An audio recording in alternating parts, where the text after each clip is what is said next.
Good evening, ladies and gentlemen, and welcome to the Stephanie Stevens Show. Today on Pronoun TV and my show, I have the incredible Miss Harmonica Sunbeam from New Jersey.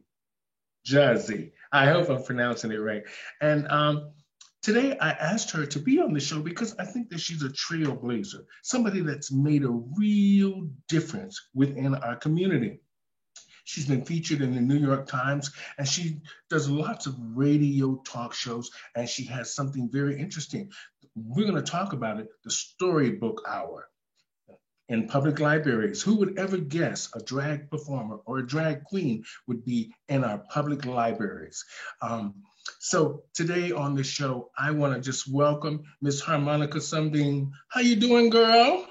Hi, how are you? I'm fine. I'm fine. You know, it's a nice Monday afternoon here in New Jersey, and the weather's not so bad. You know, it's about 40 degrees, so that's doable. You know, you can still run your errands and not feel like, oh, I'm not leaving the house at all. So today's a good day. Wonderful. Well, you look beautiful. Thank you. Now, what I wanted to talk about today was the mere fact that you've been in the thick of it all. Like you're in New Jersey, New York, and you work in all of the clubs and you've done so much for the LGBT two-spirit pronoun community in a sense of living real life. I've watched you, so I know that you live in real time and real life. And that's what we were drawn to. When my agent saw you, she says, I want you to put her on the show because I think that she lives real life and she understands the direction you're going in with your career. And you understand that every day that you need to hustle to pay the rent or your mortgage or whatever. Mm-hmm. Now, where are you actually from? I'm from New Jersey. I was born in Newark, New Jersey, and I've been in New Jersey all of my life, living wise. And I enjoy it. I like New Jersey. It's okay, great. It's a great place to call home. Okay, what's the scene like in Jersey? Not just the gay scene. What's the scene like for a Black drag queen living in Jersey? Well, I live in Jersey City, and Jersey City is very close to New York. You know, I can get to New York in about 15 minutes, you know. So the good thing about living in Jersey City is that we are so close to New York that I can work in New York places as well as Jersey places, you know. Earlier in the years, there weren't a lot of opportunities in New Jersey, in Jersey City. And so I created some, you know.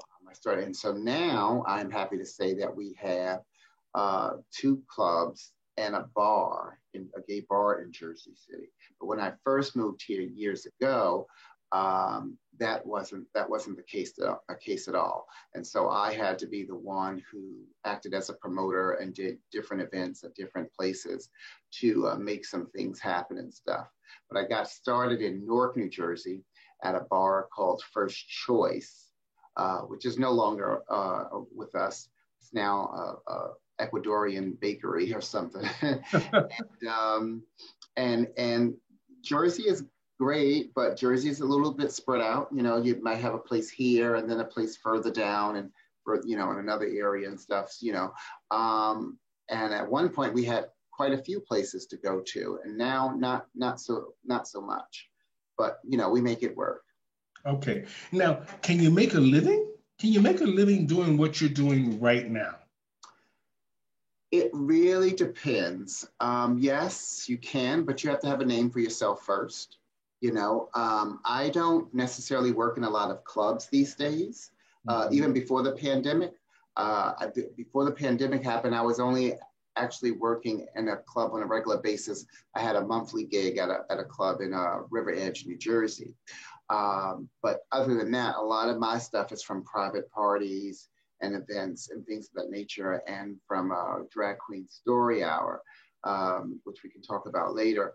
But that's where but there are people who work in the clubs and they work 4, 5, 6 nights a week, and they tend to make a living from it as well too. But you've got to build up a name for yourself to have those opportunities to happen.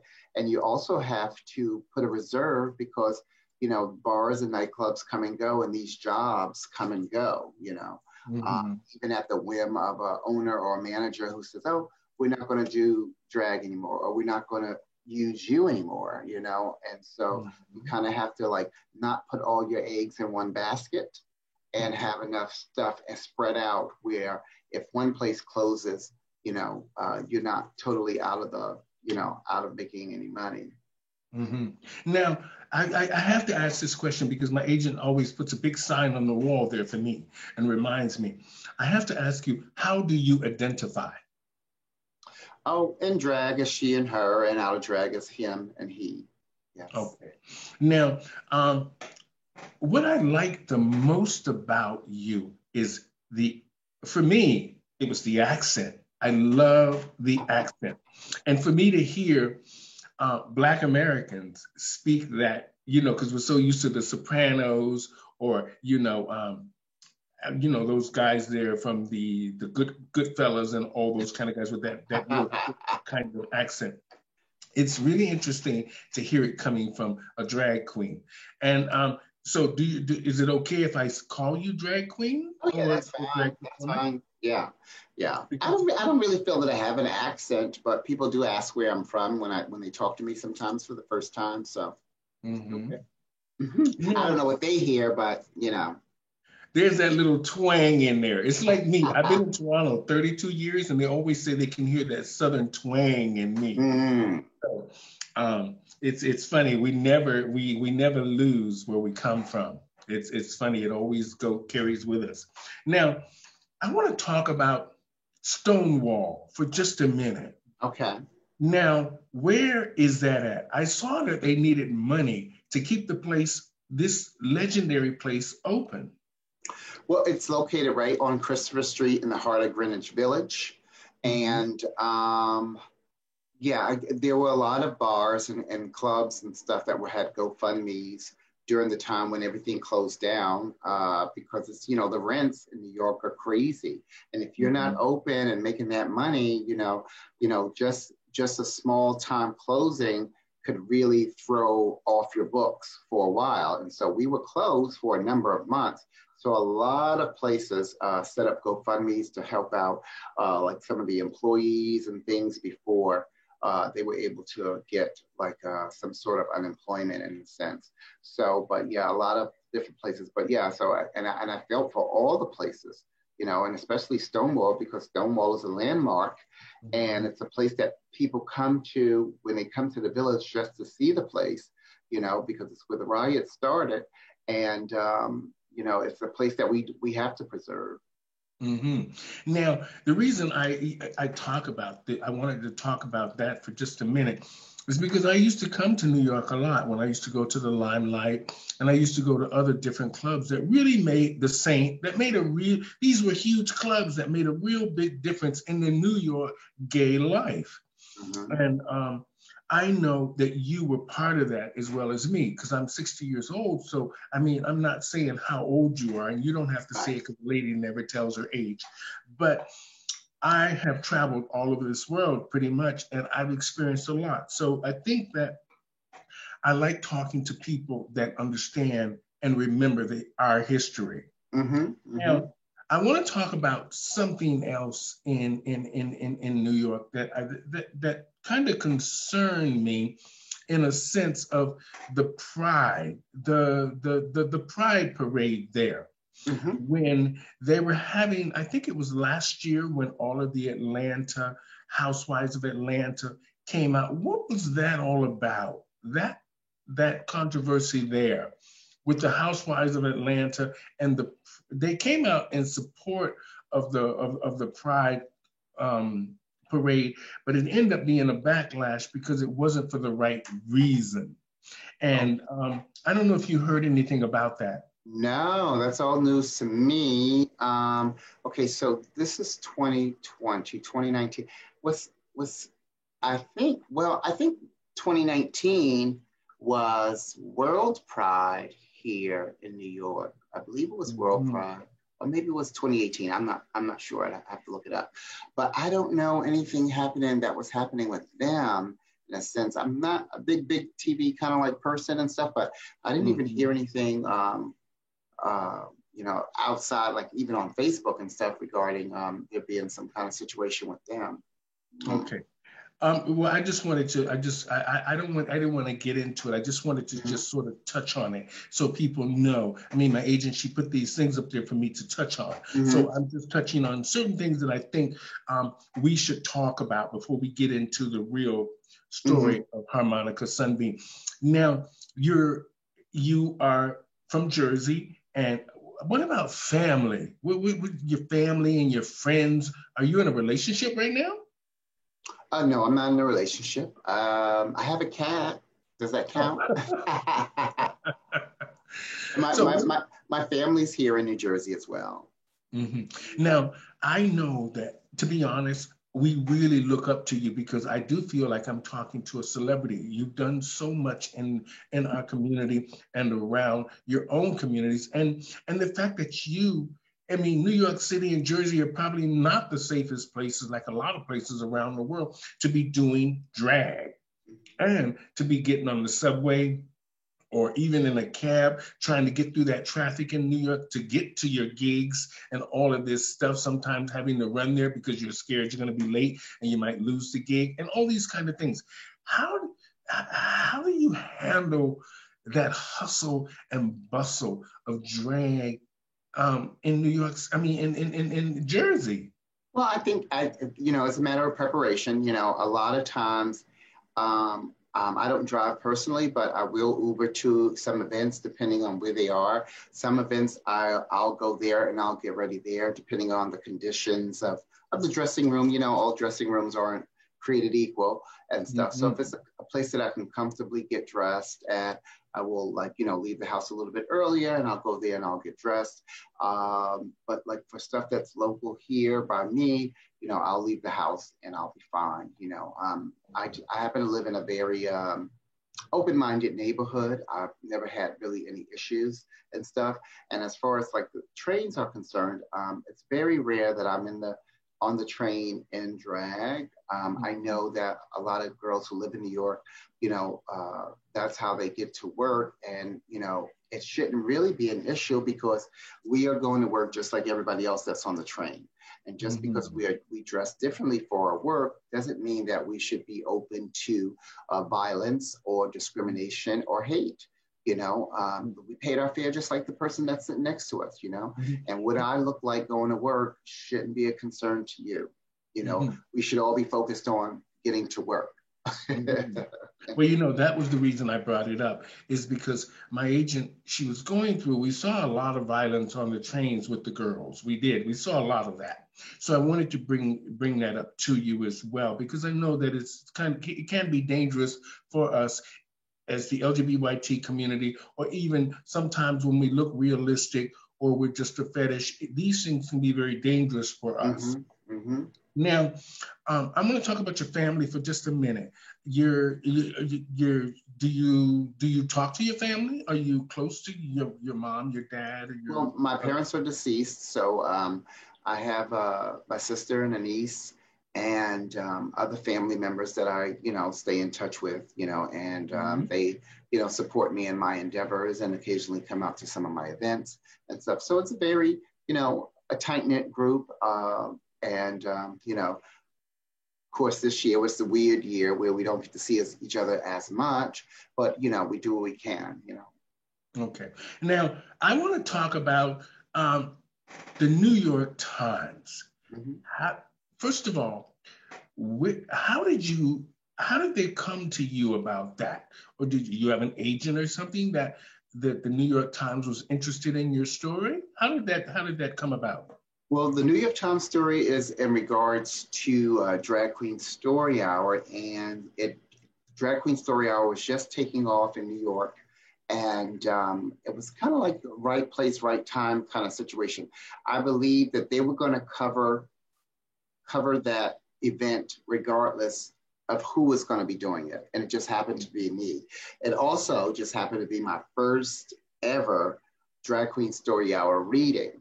So it was it's my first day on the job. I'm already nervous. I have 75 pre-K and kindergarten kids coming from the school that's close to the library.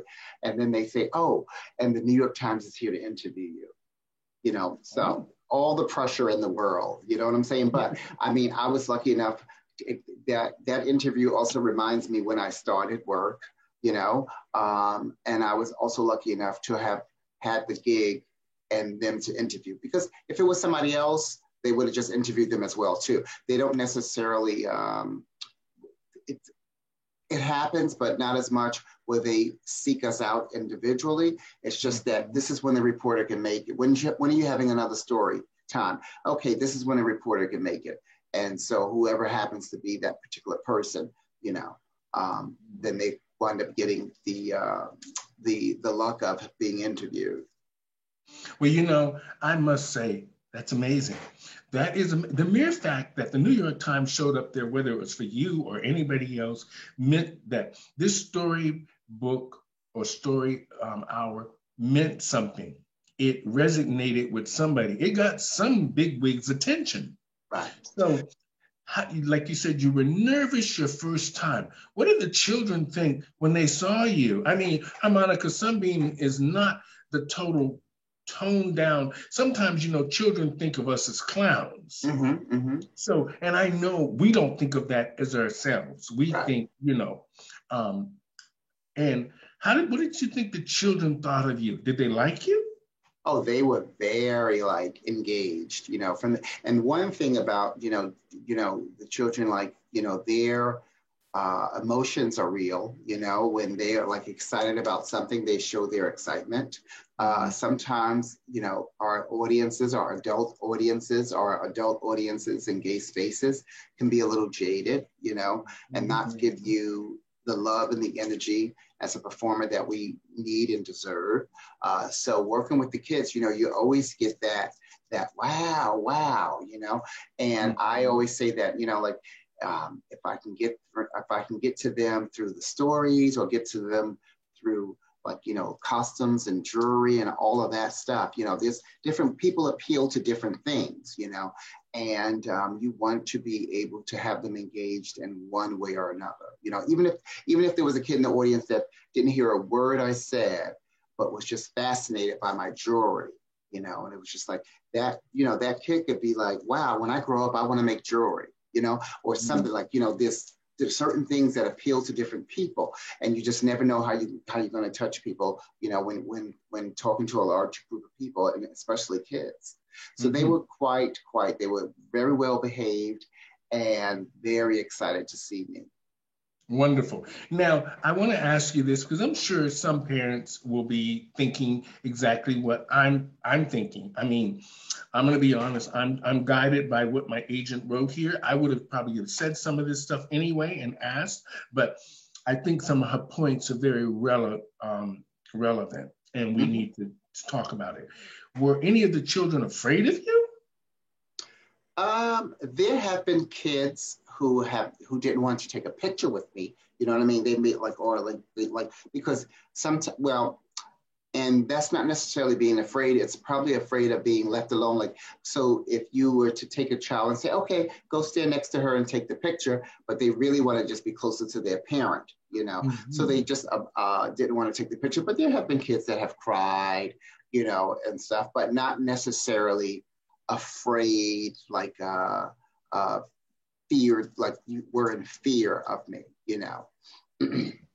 Now, just a couple of more questions around this. Now, you obviously like this storybook hour. It's gotten you sort of the attention that you want. It's giving you a little bit of the status that you want, and it's sort of made you realize that children are the key to understanding us with diversity, understanding, and you start maybe something they would be able to relate to, because a lot of times, like I said, is they think we look like clowns, whether we're either a scary clown or a friendly looking clown.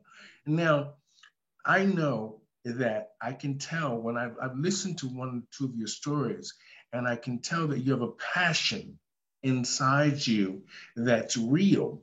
So this is what resonates with children, and it also resonates with some family, um, with some families. Now, of course, there's going to be that opposition of those families that are the Christian ones, like you said, that really doesn't, they just came to see what was, who their children, what this drag queen is all about, and what their children are actually being exposed to.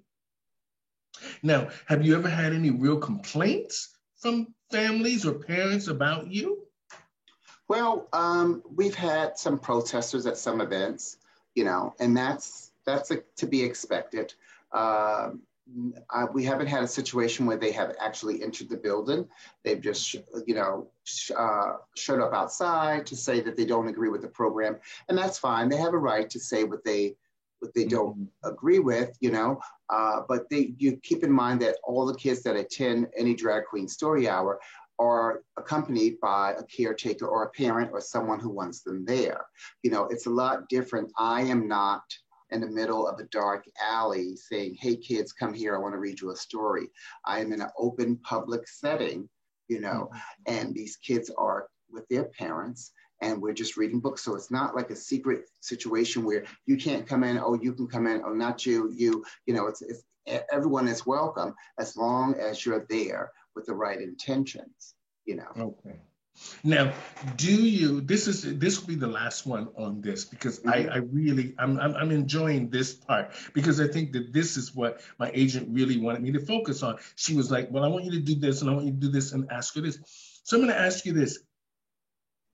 Are you happy with the results that you're seeing from all of the storybook hours that you're getting? Are you having an impact?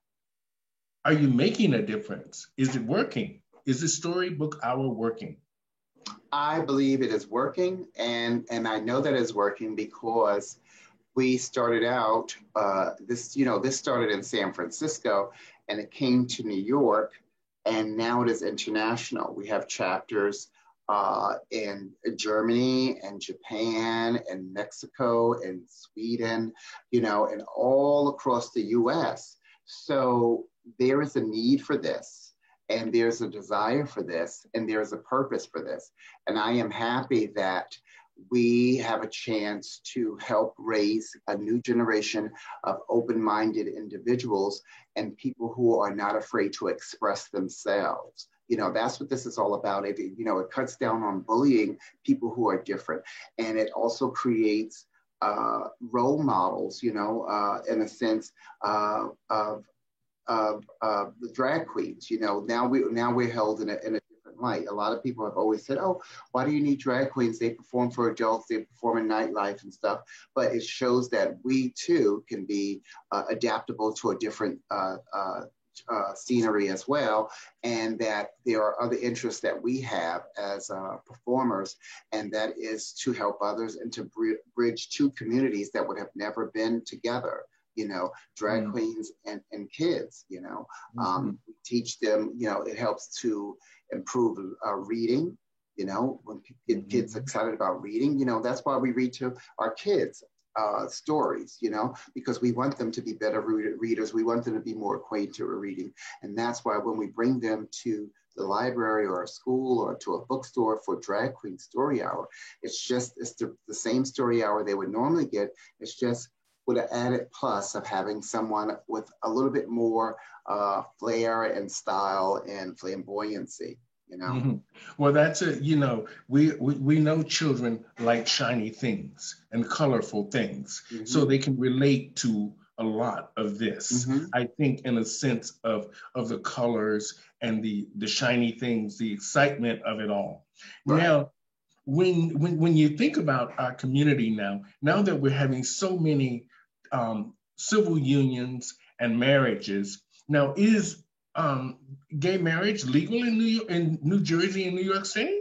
Yes, and I am a wedding officiant, and I've done maybe 6 weddings at this point. Yes. Okay. Yeah. Now, you know, and like they said before, back in the days, they didn't think gay men and women could raise children. And now we've come to this storybook hour. It just goes to show you how far we have progressed. And so, and mainly under that religious umbrella. And we know how usually people use religion against the gay community. And the fact that, you know what, I take my wig off to you, Harmonica, for just the fact that you are doing it. You're doing it. And for you to know that there's crazy people outside the door and you're there reading to children and there's this opposition outside, and the fact that you kept going without missing a beat, the fact that you know this is something you must do for just not for the gay community, but for people that are on the outside that might have a misunderstanding about us. For years, they thought that we were child molesters and pedophiles, and this stuff is not true. Of course, there's some knuckleheads in any group.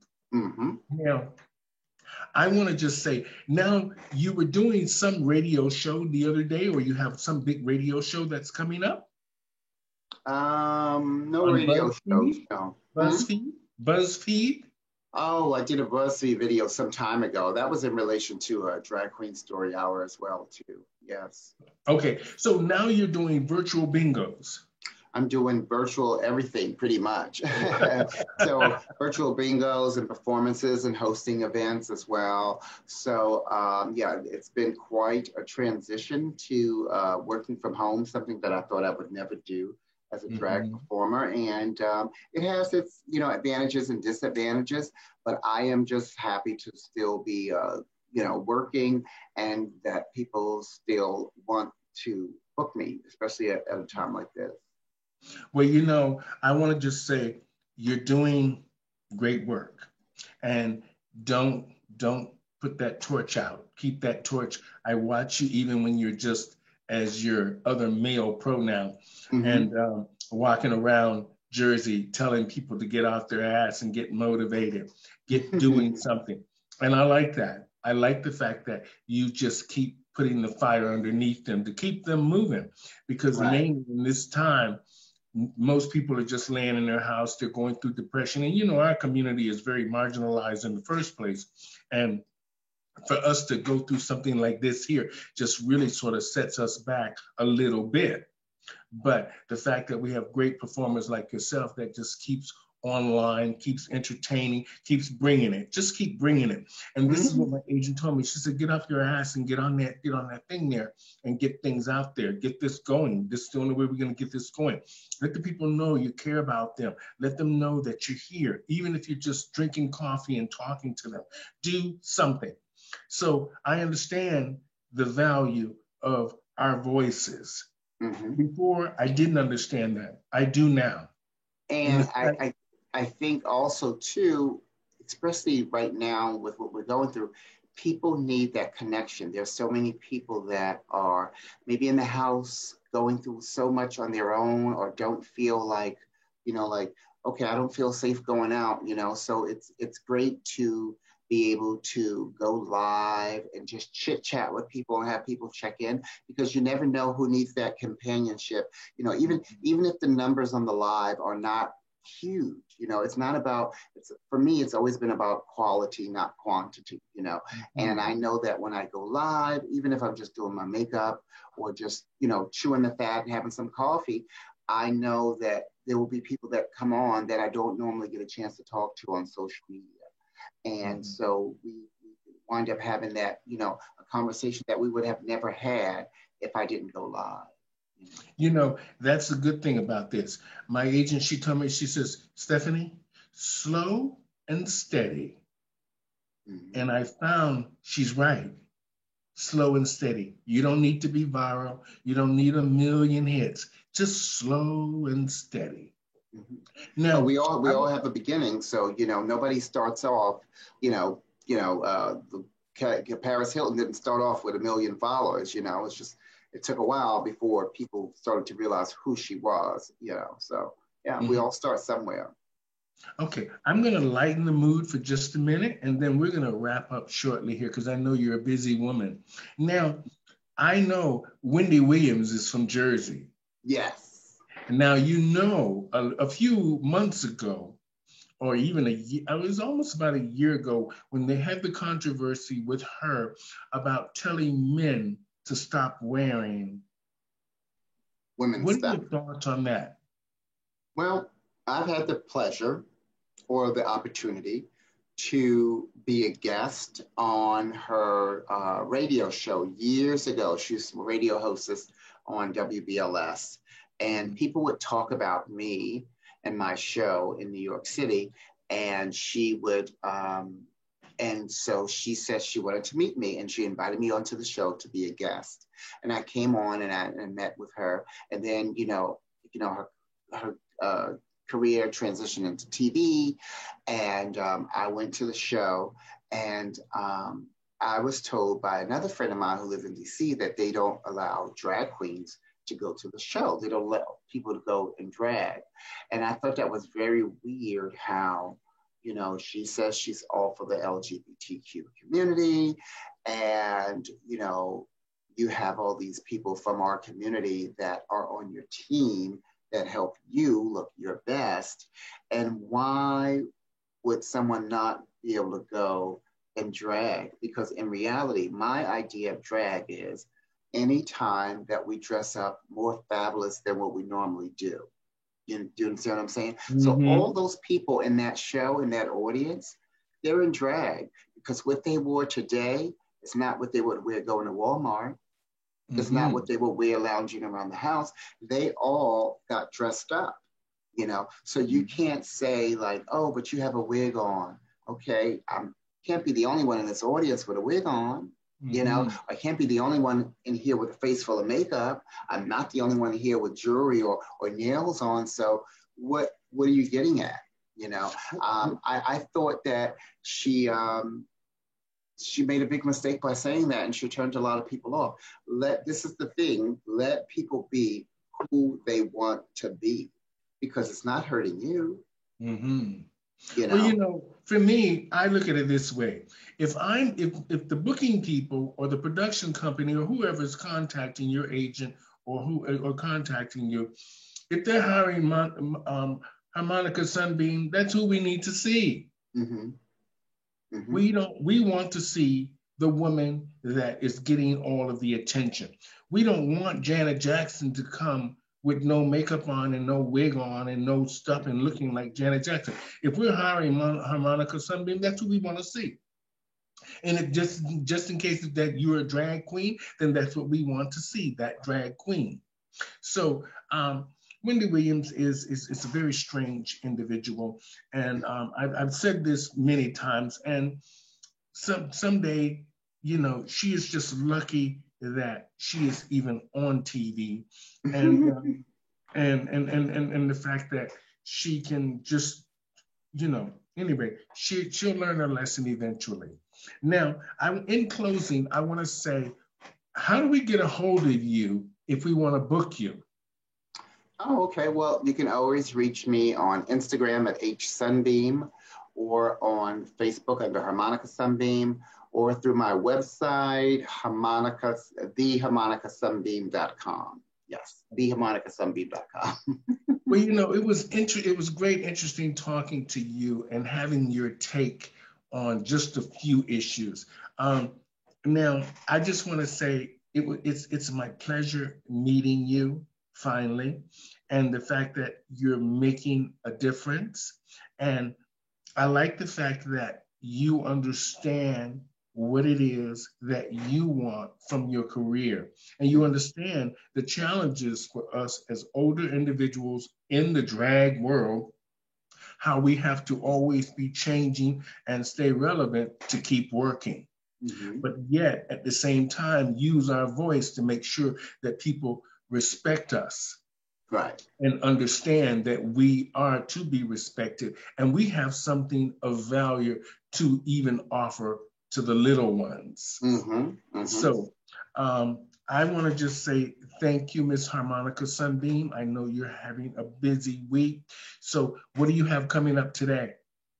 I have a show I'm going to be doing. There's a fundraiser for a councilwoman, and I'm going to be performing in between speakers today. So that's a little bit later on today, but I'm also I'm decluttering.